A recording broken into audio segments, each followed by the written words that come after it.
بسم الله الرحمن الرحيم الحمد لله رب العالمين والصلاة والسلام على سيدنا رسول الله وعلى آله وصحبه أجمعين۔ کتاب ہے شرح مسند امام اعظم رحمۃ اللہ علیہ، ان کے حالات اور زندگی کے عنوان کے تحت صفحہ نمبر 37 سے شروع کریں گے۔ عنوان ہے امام اعظم امام بخاری کے شیخ الشیوخ ہیں۔ امام بخاری کے والد محترم اسماعیل بن ابراہیم بن مغیرہ الجعفی البخاری ہیں اور ان کے دو شیوخ ہیں، حضرت امام عبداللہ بن مبارک اور حضرت امام حماد بن زید، اور یہ دونوں امام اعظم ابو حنیفہ رضی اللہ تعالی عنہ کے شاگرد ہیں۔ اس طرق سے امام اعظم امام بخاری کے شیخ الشیوخ ہوئے اور امام بخاری امام اعظم کے پرپوتے شاگرد ہوئے۔ امام ابن حجر عسقلانی علیہ الرحمہ نے امام بخاری علیہ الرحمہ کے والد محترم اسماعیل بن ابراہیم کے ترجمہ یعنی حالات زندگی میں لکھا ہے کہ روا عن حماد ابن زید و ابن مبارک، کہ اسماعیل بن ابراہیم یعنی امام بخاری کے والد حضرت امام حماد بن زید اور حضرت امام عبداللہ بن مبارک سے روایت کرتے ہیں۔ حاشیے میں ذکر ہے امام ابن حجر عسقلانی تہذیب التہذیب جلد نمبر 1 صفحہ نمبر 240۔ خود امام بخاری علیہ الرحمہ نے بھی اپنے والد محترم کی امام حماد بن زید اور امام عبداللہ بن مبارک سے ملاقات کی تائید و تصریح فرمائی ہے۔ دیکھیے تاریخ کبیر از امام بخاری جلد نمبر 1 صفحہ نمبر 342۔ اور ایک جگہ اپنی تاریخ میں امام اعظم رضی اللہ تعالی عنہ کا ذکر کرتے ہوئے لکھتے ہیں، نعمان بن ثابت ابو حنیفۃ الکوفی روى عنہ ابن مبارک۔ نعمان بن ثابت ابو حنیفہ کوفی سے امام ابن مبارک روایت کرتے ہیں، اور امام ابن مبارک امام بخاری کے والد کے استاد ہیں، تو امام بخاری امام اعظم کے اس طرح شاگرد ہوئے۔ اس طرح امام مکی بن ابراہیم امام اعظم سے روایت کرتے ہیں۔ دیکھیے تہذیب الکمال جلد نمبر 29 صفحہ نمبر 431، سیر اعلام النبلاء جلد نمبر 6 صفحہ نمبر 394، اور تبییض الصحیفہ بمناقب ابی حنیفہ صفحہ نمبر 92۔ اور امام مکی بن ابراہیم کون ہیں؟ یہ امام بخاری کے شیخ و استاد ہیں اور امام بخاری کی ثلاثیات کے راوی ہیں۔ امام قسطلانی فرماتے ہیں کہ سمع ببلخ من مکی بن ابراہیم، کہ امام بخاری نے بلخ میں امام مکی بن ابراہیم سے سماع کیا ہے۔ حاشیہ میں ذکر ہے امام قسطلانی ارشاد الساری لشرح صحیح بخاری جلد نمبر 1 صفحہ نمبر 32، اور امام ذہبی تذکرۃ الحافظ جلد نمبر 2 صفحہ نمبر 555۔ مذکورہ حوالہ جات اور بحث سے معلوم ہوا کہ امام اعظم رضی اللہ تعالی عنہ امام بخاری علیہ الرحمہ کے دادا اور پردادا استاد ہیں، اور امام بخاری امام اعظم رضی اللہ تعالی عنہ کے پوتے پرپوتے شاگرد ہیں۔ اب کسی صاحب علم کے لیے امام اعظم رضی اللہ تعالی عنہ کے امام الائمۃ فی الحدیث ہونے پر انکار کی گنجائش نہیں۔ امام اعظم رضی اللہ تعالی عنہ کی چند خصائص: 1، آپ اس زمانہ میں پیدا ہوئے جس میں صحابہ کرام رضی اللہ تعالی عنہم کی ایک کثیر جماعت موجود تھی۔ 2، آپ اس زمانہ میں پیدا ہوئے جس زمانہ خیر القرون ہونے کا اعلان نبی اکرم صلی اللہ علیہ وسلم نے فرمایا تھا۔ 3، آپ نے بعض صحابہ کو دیکھا اور ان سے احادیث کا سماع کیا۔ نمبر 4، آپ نے تابعین کے زمانہ میں اجتہاد کیا اور فتویٰ دیا۔ نمبر 5، بڑے بڑے جلیل القدر ائمہ کرام نے آپ سے روایت کیا۔ 6، آپ نے 4000 شیوخ سے اکتساب علم کیا۔ 7، آپ پر اتنے اصحاب متفق ہوئے کہ آپ کے بعد کسی اور پر اتنے متفق نہ ہوئے۔ نمبر 8، آپ نے ہی سب سے پہلے فقہ اور مدون کیا اور ابواب مرتب فرمائے۔ نمبر 9، آپ کا مذہب ایسے ممالک میں پہنچا جہاں کسی اور کا مذہب نہیں پہنچا، جیسے ہندوستان، روم، ماوراء النہر وغیرہ۔ 10، آپ اپنی کمائی سے کھاتے اور اہل علم پر خرچ کرتے تھے۔ 11، آپ نے مظلوم، مقید اور سجدہ کی حالت میں وفات پائی۔ 12، آپ نے کثرت عبادت، زہد اور کثرت حج و عمرہ میں شہرت پائی۔ حاشیہ میں ذکر ہے المؤرخ والمحدث الكبیر امام محمد بن یوسف الصالحی الشافعی عقود الجمانی فی مناقب الامام اعظم النعمان، صفحہ نمبر 148 تا صفحہ 152۔ امام اعظم ائمہ اور علماء کرام کی نظر میں جن ائمہ و علماء نے امام ابو حنیفہ رضی اللہ تعالی عنہ کی مدح سرائی فرمائی، ان کی تعداد بہت زیادہ ہے۔ چیدہ چیدہ کا بیان کیا جاتا ہے۔ سب سے پہلے امام مالک بن انس بن مالک کے اقوال۔ امام جلال الدین سیوطی علیہ الرحمہ فرماتے ہیں کہ نمبر 1، سئل مالک بن انس هل رأيت أبا حنيفة وناظرته؟ فقال نعم، رأيت رجلا لو نظر إلى هذه السارية وهي من حجارة فقال إنها من ذهب لقام بحجته۔ ترجمہ، امام مالک بن انس رضی اللہ تعالی عنہ سے پوچھا گیا کہ کیا آپ نے ابو حنیفہ رضی اللہ تعالی عنہ کو دیکھا ہے؟ تو آپ رضی اللہ تعالی عنہ نے فرمایا کہ ہاں، میں نے ایسا آدمی دیکھا، اگر وہ اس پتھر کے ستون کو کہے کہ سونے کا ہے تو دلائل سے ثابت کر سکتے ہیں۔ حاشیہ میں ذکر ہے المؤرخ والمحدث الکبیر امام محمد بن یوسف الصالحی الشافعی عقود الجمانی فی مناقب الامام اعظم النعمان، صفحہ نمبر 153۔ منازل الائمة الاربعة ابو زکریا السلماسی، صفحہ نمبر 173۔ مناقب الامام ابی حنیفہ وصاحبیہ، مؤلف ہے الذہبی، صفحہ نمبر 30-31۔ دوسرا قول، علامہ دراوری فرماتے ہیں کہ كتب مالك بن أنس إلى خالد بن محمد القطواني يسأله أن يحمل إليه شيئا من كتب أبي حنيفة فعل۔ امام مالک نے خالد بن محمد القطوانی کی طرف خط لکھا کہ میرے پاس امام ابو حنیفہ کی کتب میں سے کچھ لے کر آؤ، تو وہ کتب لے کر گئے۔ حاشیہ میں ذکر ہے المؤرخ والمحدث الکبیر امام محمد بن یوسف الصالحی الشافعی عقود الجمان فی مناقب الامام اعظم النعمان، صفحہ نمبر 153۔ امام شافعی رضی اللہ تعالی عنہ کے اقوال۔ قول نمبر 1، حدثنا الحکم قالنا یوسفنا محمد بن حفص بن عمرویہ قدم علينا حاجا على باب التمارين قال سمعت عباس بن عزيز قال سمعت حرملة يقول سمعت الشافعي يقول كان أبو حنيفة وقوله في الفقه مسلما۔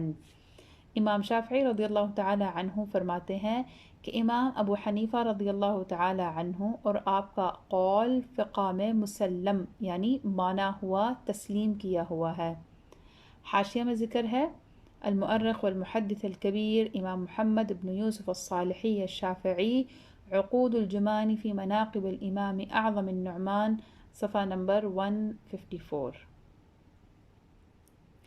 دوسرا قول، وقال الامام الشافعی رحمہ اللہ تعالی من اراد الفقہ فهو عیال على ابی حنیفہ یا فهو عیال على ابی حنیفہ۔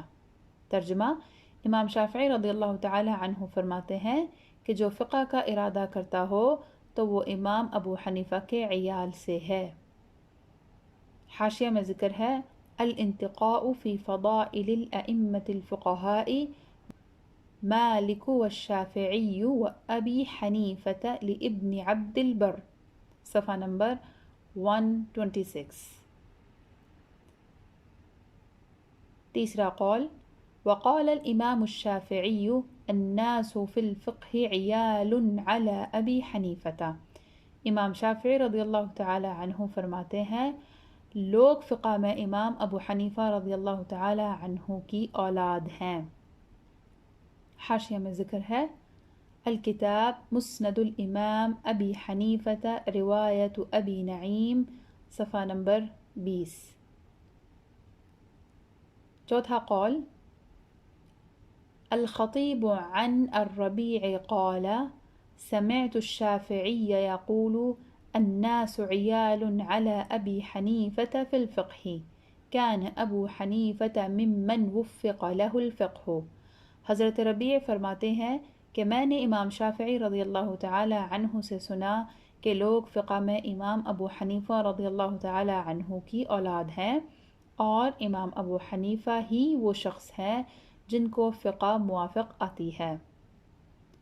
حاشیہ میں ذکر ہے المؤرخ والمحدث الكبیر امام محمد بن یوسف الصالحی الشافعی عقود الجمانی فی مناقب الامام اعظم النعمانی، صفحہ نمبر 46 to 153. قول نمبر 5، عن الامام الشافعی قال من لم ينظر في كتاب ابی حنیفة لم يتبحر في العلم ولا يتفقه. امام شافعی علیہ الرحمہ نے فرمایا جو امام ابو حنیفہ رضی اللہ تعالی عنہ کی کتب کی طرف نظر نہ کرے وہ نہ علم میں متبحر ہو سکتا ہے اور نہ فقیہ بن سکتا ہے.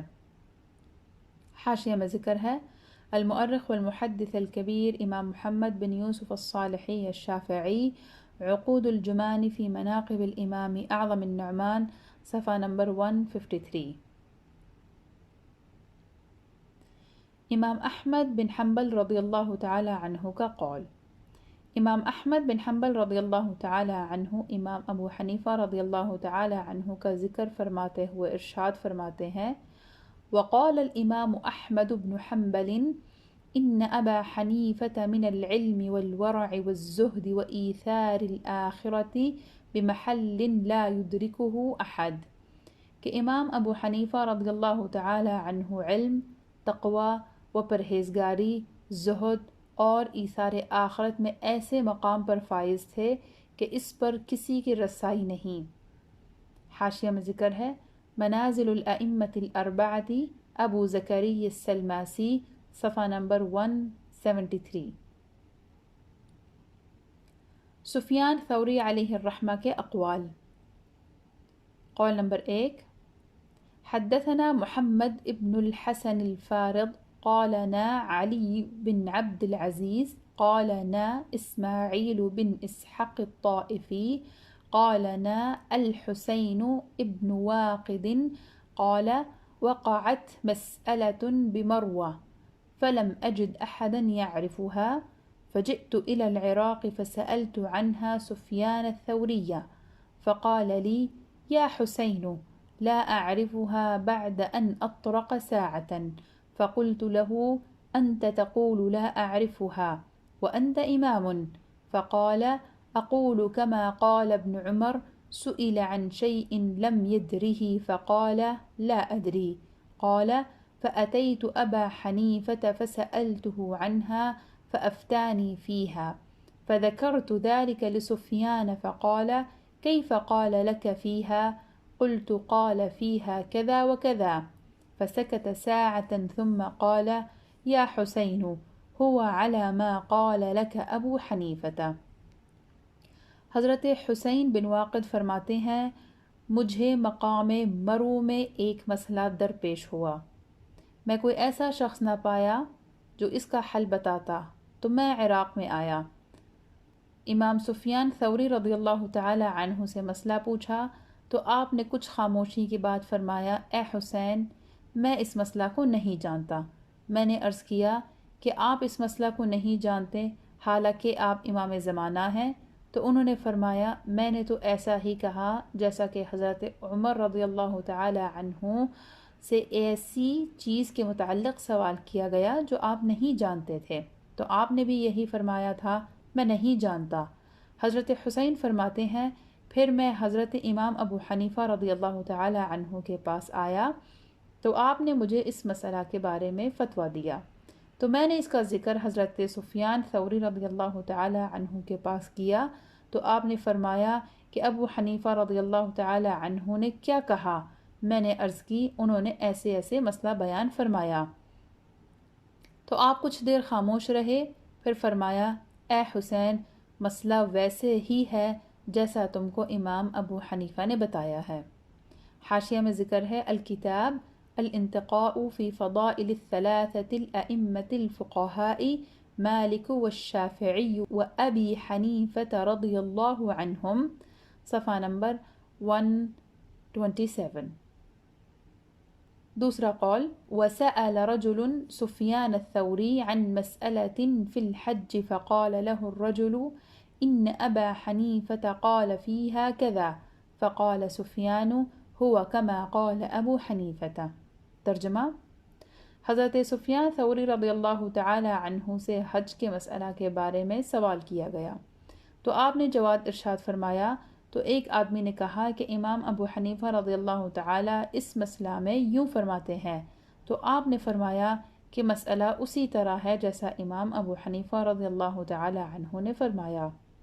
حاشیہ میں ذکر ہے الانتقاء فی فضائل الأئمة الفقهاء مالک والشافعی وابی حنیفة لابن عبد البر، صفحہ نمبر 127 تا 128، طبع مطبعۃ المعاہد بمصر۔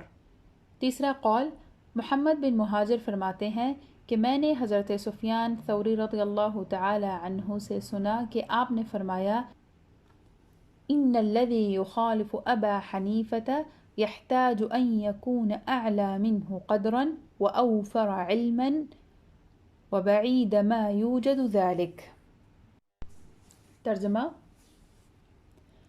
کہ وہ شخص جو امام ابو حنیفہ رضی اللہ تعالی عنہ کی مخالفت کرتا ہے، ضروری ہے کہ وہ شخص امام ابو حنیفہ سے قدر و منزلت کے لحاظ سے اعلیٰ ہو اور اس کے پاس علم بھی امام ابو حنیفہ رضی اللہ تعالی عنہ سے زیادہ ہو، لیکن یہ بات بعید ہے، مطلب کہ ایسا آدمی جو امام ابو حنیفہ سے زیادہ اعلیٰ اور عالم ہو پایا جائے، یہ مشکل ہے۔ حاشیہ میں ذکر ہے المؤرخ والمحدث الكبير امام محمد بن یوسف الصالحی الشافعی عقود الجمانی فی مناقب الامام اعظم النعمانی، صفحہ نمبر 156۔ چوتھا قول قال الثوری وابن المبارک كان ابو حنیفة افقہ اہل الارض فی زمانہ۔ ترجمہ، امام سفیان ثوری رضی اللہ تعالی عنہ اور امام عبداللہ بن مبارک فرماتے ہیں کہ ابو حنیفہ رضی اللہ تعالی عنہ اپنے زمانہ کے تمام اہل زمین سے زیادہ فقیہ ہیں۔ حاشیہ میں ذکر ہے کتاب العرش جلد نمبر 2 صفحہ نمبر 221۔ حاشیۃ المؤلف شمس الدین ابو عبداللہ محمد بن احمد بن عثمان بن قائماز الذهبی المتوفى 748 ہجری۔ پانچواں قول مات اخو سفیان الثوری فاجتمع الیہ الناس لعزائه فجاء ابو حنیفة فقام الیہ سفیان واکرمه واقعده في مكانه وقعد بين يديه، ولما تفرق الناس قال اصحاب سفیان رأيناك فعلت شيئا عجيبا، قال هذا رجل من العلم بمكان، فإن لم أقم لعلمه قمت لسنه، وإن لم أقم لسنه قمت لفقهه، وإن لم أقم لفقهه قمت لورعه۔ ترجمہ، جب امام ثوری رضی اللہ تعالی عنہ کے بھائی کا انتقال ہو گیا تو لوگ تعزیت کے لیے ان کے پاس آنے لگے، پس امام ابو حنیفہ رضی اللہ تعالی عنہ بھی آپ کے پاس آئے تو حضرت امام سفیان ثوری رضی اللہ تعالی عنہ ان کی تعظیم و اکرام میں کھڑے ہوئے اور امام ابو حنیفہ رضی اللہ تعالی عنہ کو اپنی جگہ پر بٹھایا۔ جب لوگ چلے گئے تو امام سفیان ثوری رضی اللہ تعالی عنہ کے اصحاب نے آپ سے پوچھا کہ ہم نے دیکھا ہے کہ آپ نے بڑا عجیب کام کیا، مطلب امام ابو حنیفہ کی تعظیم میں کھڑے ہو گئے۔ تو امام سفیان ثوری رضی اللہ تعالی عنہ نے فرمایا، اس آدمی کا علم میں ایک مقام ہے، اگر میں اس کے علم کی وجہ سے کھڑا نہ بھی ہوتا تو اس کی عمر کی وجہ سے کھڑا ہو جاتا، اور اگر میں ان کے عمر کی وجہ سے بھی نہ کھڑا ہوتا تو ان کی فقاہت کی وجہ سے کھڑا ہوتا، اور اگر میں ان کی فقاہت کی وجہ سے کھڑا نہ ہوتا تو ان کے تقوی اور پرہیزگاری کی وجہ سے کھڑا ہوتا۔ یعنی امام ابو حنیفہ میں وہ اوصاف ہیں کہ ہر وصف پر کھڑا ہو کر ان کی تعظیم کو دل چاہتا ہے۔ حاشیہ میں ذکر ہے، الکتاب مرقات المفاتیح شرح مشکات المصابیح، جلد نمبر 1 صفحہ نمبر 30، مقدمت المؤلف علی بن سلطان محمد ابو الحسن نور الدین الملا الہروی القاری المتوفى سنة 1014 ہجری، الناشر دار الفکر بیروت لبنان، الطبعة الأولى 1422 ہجری 2002 میلادی سن عیسوی۔